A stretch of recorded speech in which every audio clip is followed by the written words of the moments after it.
നമ്മൾ എല്ലാ മാസവും സ്ഥിരമായി വിസിറ്റ് ചെയ്യുന്ന ഒരേ ഒരു പ്ലേസ് നമ്മുടെ സ്വന്തം നെയ്യാർമേട് സിറ്റിയാണ് കേട്ടോ. അതിൻ്റെ ഉത്തരവാദിയാണ് ഈ പിൻ സീറ്റ് ബെൽറ്റ് ഇട്ടിരിക്കുന്നത് ഈ കുട്ടി. സ്കൂളിൽ വിട്ടതിന് ശേഷം സ്ഥിരമായിട്ട് വരുന്ന 3 ഗസ്റ്റുകളാണ് ചുമ, പനി, ജലദോഷം.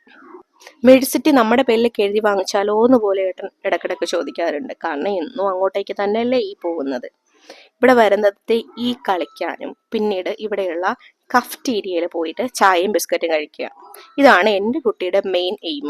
ആദ്യമൊക്കെ ഇവിടെ വരാൻ വലിയ ഇഷ്ടം ഉണ്ടായിരുന്നില്ല, കാരണം ഒരു ഇഞ്ചക്ഷൻ വെച്ചതിനെ കൊണ്ട് വലിയ താല്പര്യമില്ല. പിന്നെ ഇവിടുന്ന് ചായയും ബിസ്ക്കറ്റും വാങ്ങിച്ചു തരാമെന്ന് പറയുമ്പോൾ ആളൊക്കെയാണ്. അങ്ങനെ ഡോക്ടറെയും കണ്ടാടുന്ന ചായയും ബിസ്ക്കറ്റും കഴിച്ച് നമ്മൾ നേരെ പോയത് തിരുമല ഇറാനിയിലാണ് കേട്ടോ. ഇവിടുത്തെ കുഴിമന്തിയുടെ ഭയങ്കര ഫാനാണ് ഞാനും ബസ്സും ഏട്ടനും. ബസ്സു വലുതായിട്ട് കഴിക്കില്ല, കുറച്ചൊക്കെ, എന്നാലും വേണമെന്ന് പറഞ്ഞുകൊണ്ട് നമ്മൾ നേരെ അങ്ങോട്ടേക്ക് പോയി. അപ്പം അച്ഛൻ മേടിക്കാൻ പോയിട്ട് അച്ഛനെ വെയിറ്റ് ചെയ്തിരിക്കുന്ന അമ്മയും മകനുമാണ് ദാ ഇത്. അങ്ങനെ കുഴിമന്തി വാങ്ങി അച്ഛനും വന്ന് നമ്മൾ നേരെ വീട്ടിൽ പോയി.